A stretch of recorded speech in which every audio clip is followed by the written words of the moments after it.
You're listening to the In the Mix podcast with Marvin Joles.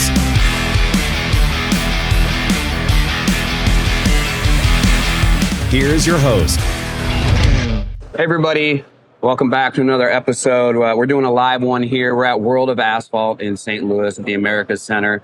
Pretty cool venue we got here. We're on the expo side. The other side is where the St. Louis Rams played and won a Super Bowl and whatnot when I was in high school. So kind of nostalgic a little bit, but it's good to be back here. I'm here with David and Daniel. Kind of like how this all got set up.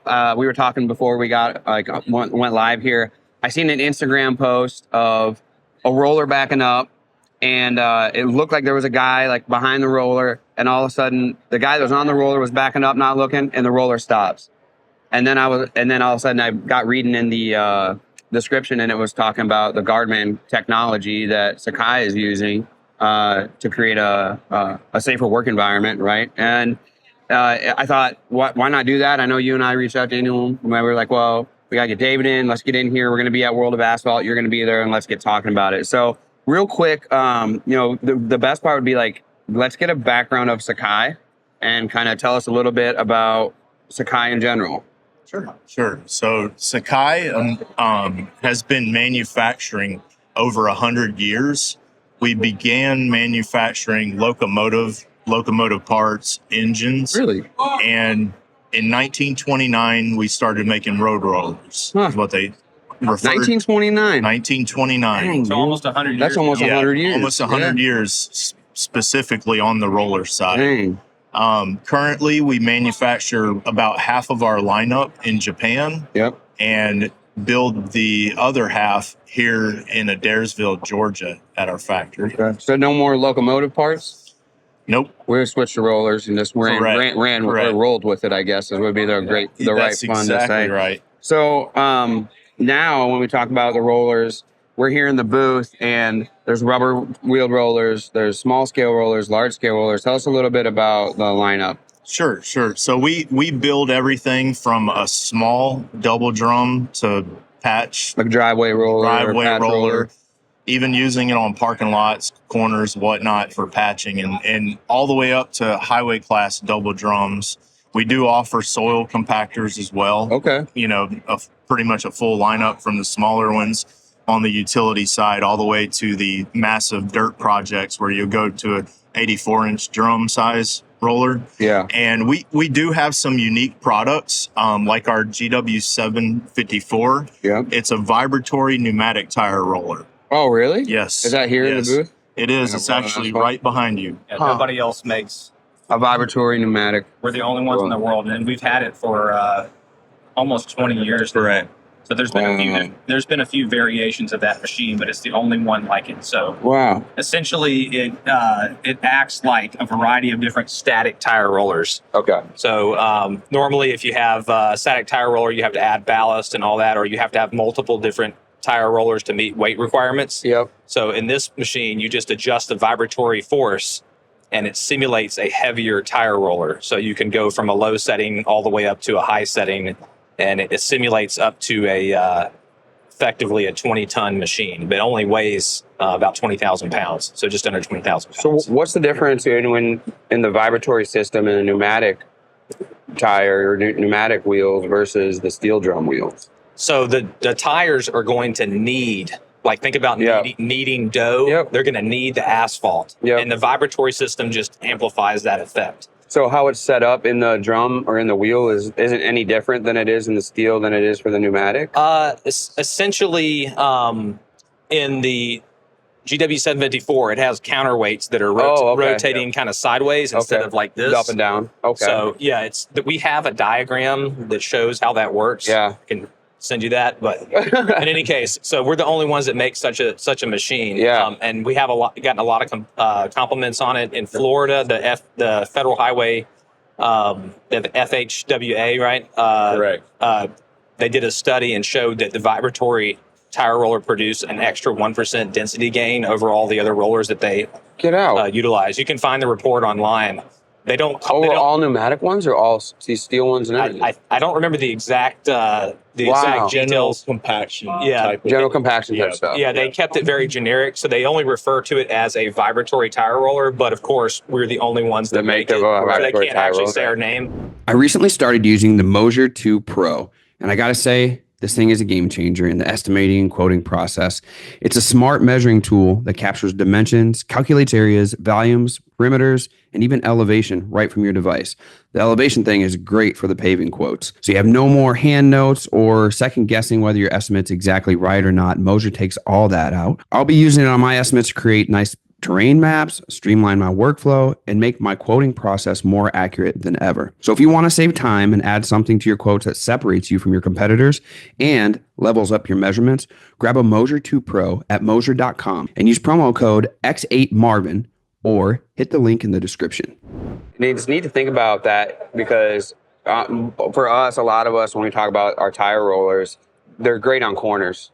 Right, where like it's not pressing or pushing because all the tires are moving at the same time, like you're talking about the kneading part. Well, then if we can add vibratory to that and we're on our corners, it almost eliminates the need for us to have steel drum roller on that sucker at all. Essentially, if we can get it there and get the compaction where we want to hit it for the most part. But even some passes with the pneumatic one to start to get some compaction and go back over will still be different. But that's pretty unique. The big thing though, like that we're talking about, is the thing that intrigued me the most because in our industry, we're seeing quite a bit about, newer pieces of equipment coming out here and there, or modifications to older style pieces of equipment that are focusing on safety, right? Where that's a big point where they're like, yes, this technology is here, and yes, it makes everything good, but also it's safer. And I think, we were talking about that Instagram post. For me, like there was no needing to explain that this is safer. When all of a sudden, I seen the guy backing up wide open, I was like, he's about to smash this. I knew it was a dummy by that point, but you don't right away when you open the flip up. And I was like, he's about to smash this thing. And all of a sudden it just stops. So tell us what Guardman is exactly. So it is a safety technology designed for a paving crew specifically, and on the rollers and operator. So what it does is through millimeter radar, or depending on where it's mounted on certain machines, it requires LiDAR. Okay. We can actually show you that on these machines after we get done. Yeah, let's do it. Placement and whatnot. But it will give audio and visual feedback to the operator. And as well, there's a speaker on the front of the machine and rear of the machine, and it can alert people on like the back of the paver street, for example. It's like a beep, with a beep, or what does it do? Yes. It's kind of like a beeping type noise. So it's kind of like, so I got a Range Rover. When I pull that thing up close to anything, it starts going beep, beep, beep, beep, beep, beep, beep. Yep, very, very much. Oh, sick. Yep. That's cool. So, and then if the operator decides to not react to it, it will actually come to a stop. It'll stop it on its own. Correct. So is it mainly looking for people, or is it looking for objects and stuff and whatnot? It looks for a combination of both. Okay. So let's somebody People, leaves objects, buckets or something, a stack of buckets sitting there or something like that. It's going to stop and slow down potentially if we got that there. We have a display over here that shows how the radar projects out the front of the roller and out the back. And there's two of the radars mounted on the front and two mounted on the back, and we'll show that to you. So how does it capture the audio? You said that it might be able to capture audio too? It does not capture audio. It just senses it? It tells the operator a reactive type system, audio and visually, for safety. What about like with the LiDAR technology, what about at night? Like if it's dark out, we got a lot of guys out at night paving highways. I mean, you guys got big rollers here, right? These are going to be ones that we're using on major projects. So what about at nighttime? If a lot of times there's work lights out there, obviously that'd make a difference. But then these rollers a lot of times are behind the paver. They're kind of at the tail end most of the time, getting into the dark. So what's that technology work with that? It's a great question. So the technology is designed not to pick up steam, dirt, and stuff that might happen, as Okay. well as being able to work at night. So it sees through the steam and whatnot and everything. Correct. So it'll won't do that react at to night it. and stuff as Yes, well. yes. Wow. It's designed. Our engineers did a really good job looking into it Yeah. and working, in the field and seeing the reaction and designing it to fit what a paving operator would want. They actually tested it in the pouring rain, even though that's not a realistic situation. We have test footage from the Japanese engineers where they were running one of these 884 rollers in the pouring rain, and it will still operate and it will still stop the machine. Is that where this started? Did it start in Japan?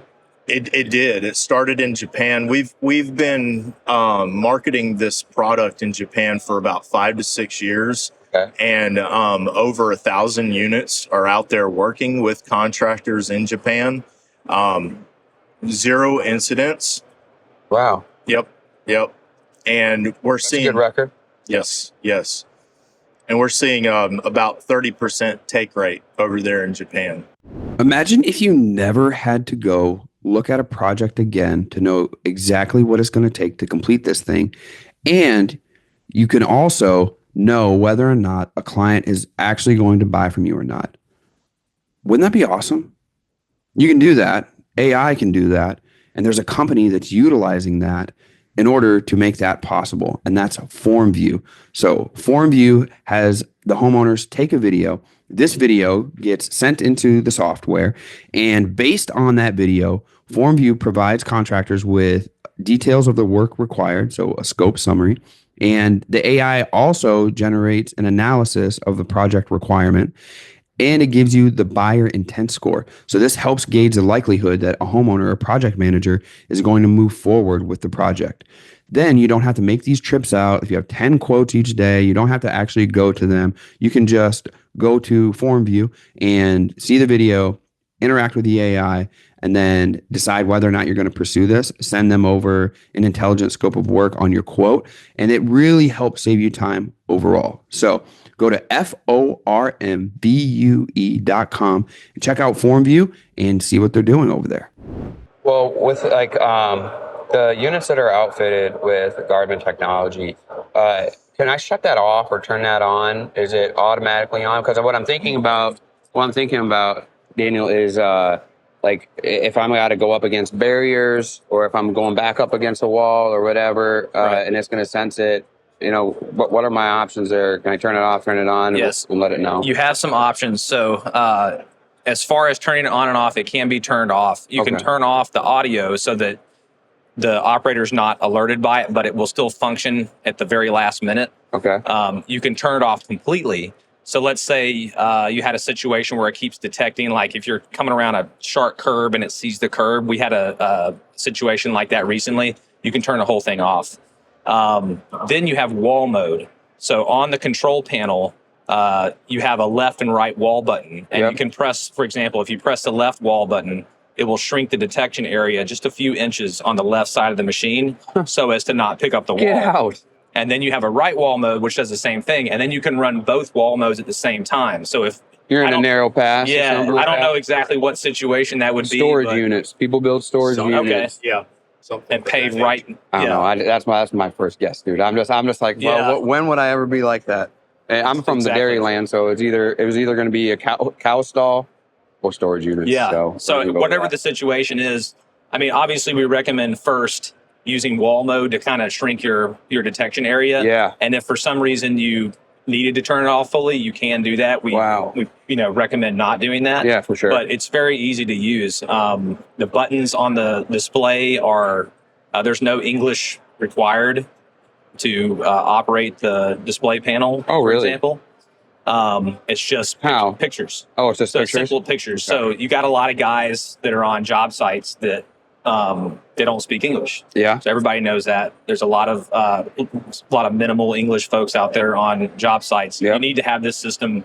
It can't be true safety if It's not universal. it's not universal, Yeah. right? So it's all pictograms. There's 4 buttons on the display. There's very minimal things you can do in the menus. It's very like we can run through the buttons in 10 seconds. It's only a couple things you can do. Yeah. So very, very simple. Which makes it user efficient, right? Like Yeah, you're a new user and you're like, well, I got to learn how to use this now. And you get there and it's all pictograms and there's only minimal buttons and things. Oh yeah, they're very quick to pick it up. Yeah, we've had them out on demos and various job sites. And the operator, usually you're talking to somebody else ahead of time, and then the operator gets there and they're like, "Surprise! You're gonna run a Guardman machine." And you just say, "Hey, the machine will stop for if you don't see it, it'll stop for itself." Yeah. And here's how you do wall mode. And if you need to turn it off, here's this button. And They got it figured out. That's all you have to do. So. What about on the like when we're sitting here looking at the equipment you guys have in the booth?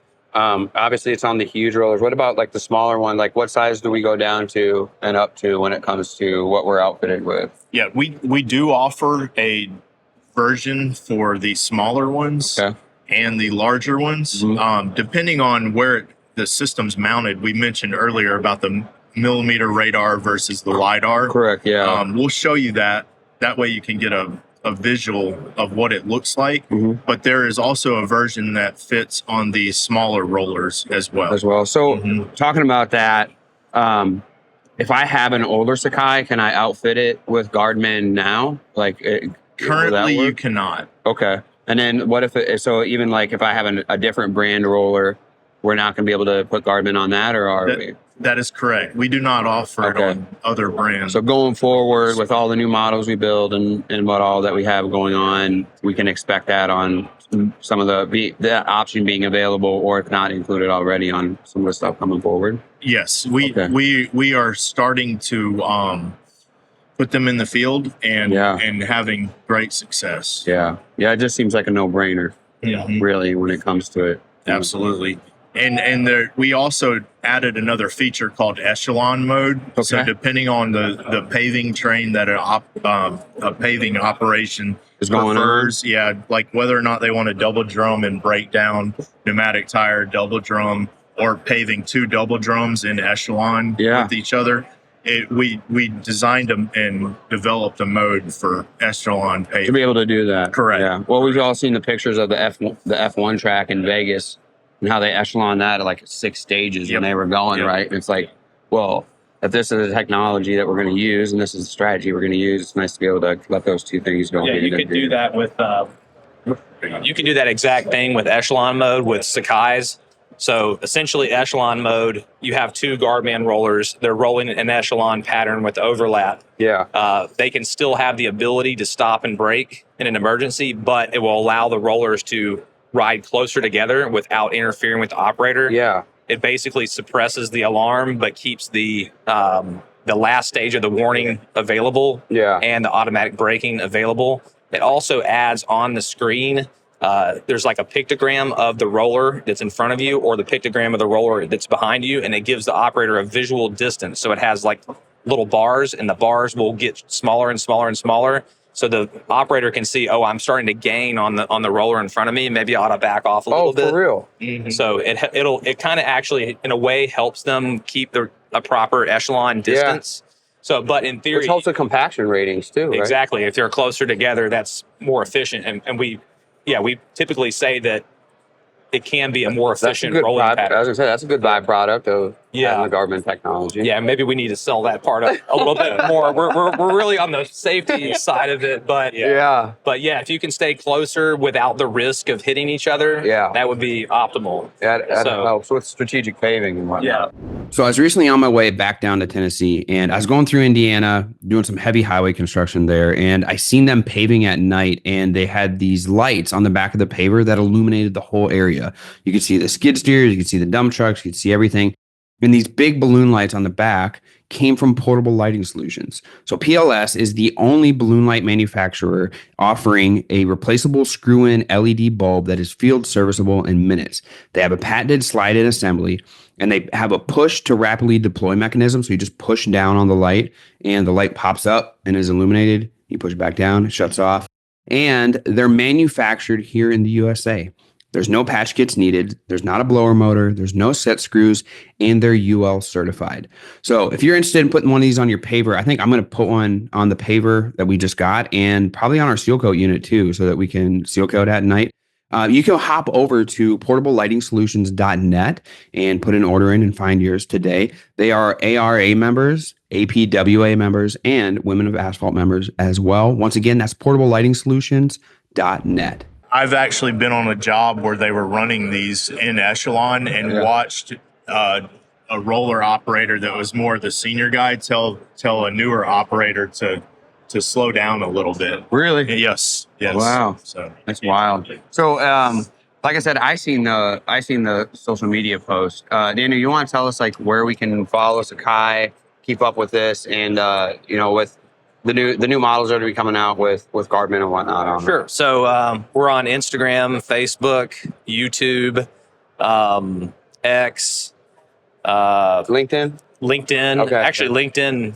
To be honest, LinkedIn's growing. I don't know if Dude, I've noticed. Believe me, I've noticed. Like that's where I see a big shift of our industry going towards. Oh, yeah. It's huge. It's almost like we're at the conferences on LinkedIn, because we all know each other, we get to meet each other, and then that's kind of where you hang out, especially at the conferences. That's kind of what LinkedIn feels like for us. So it's great that y'all are on. Yeah, they're doing something crazy there, the way they're growing. But so we're on all those places. As far as when we come out with new rollers with Guardman available, we have on our website a section for. What's the website? SakaiAmerica.com. Okay.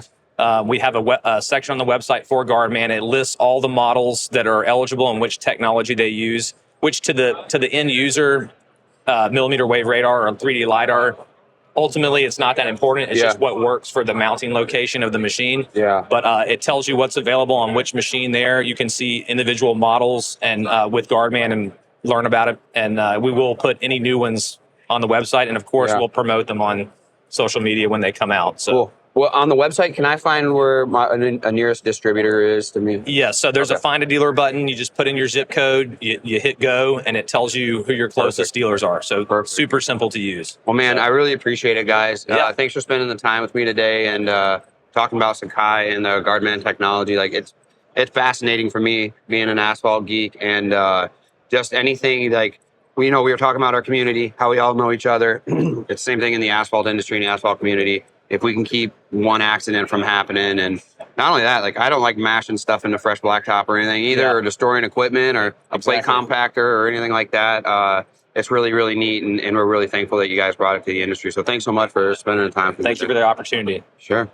Do you want us to? And I would love for you to show me all this stuff. Like we're gonna grab some footage and check it out. So, you guys, thanks so much for joining us on the podcast again today. And we're gonna grab some footage of like all the stuff they were talking about. We'll make some social media posts and be sure to tag Sakai in it so you guys can see what we're talking about. Peace. Between Wiscoat, podcasting, writing, speaking, and family, I'm busy. As you can imagine, it's a lot to juggle. How do I do it? I stay organized. Jobber's been my secret weapon at my asphalt business, which takes up most of my time, but is also the force that allows me to do everything else in my schedule. That's why it's essential that Wiscoat runs fluidly and smooth. After making the switch to Jobber a few years ago, I simply wish I would have done it sooner. The process from when a client reaches out to when we complete a project for that customer has never been easier for us. From quoting, invoicing, scheduling, tracking hours, and even marketing, Jobber's made it all happen in one place in a way that everybody on our team can understand. If you're interested in a free 14-day trial of Jobber and an exclusive discount code for In the Mix listeners, check out the show description to find the link to try Jobber today.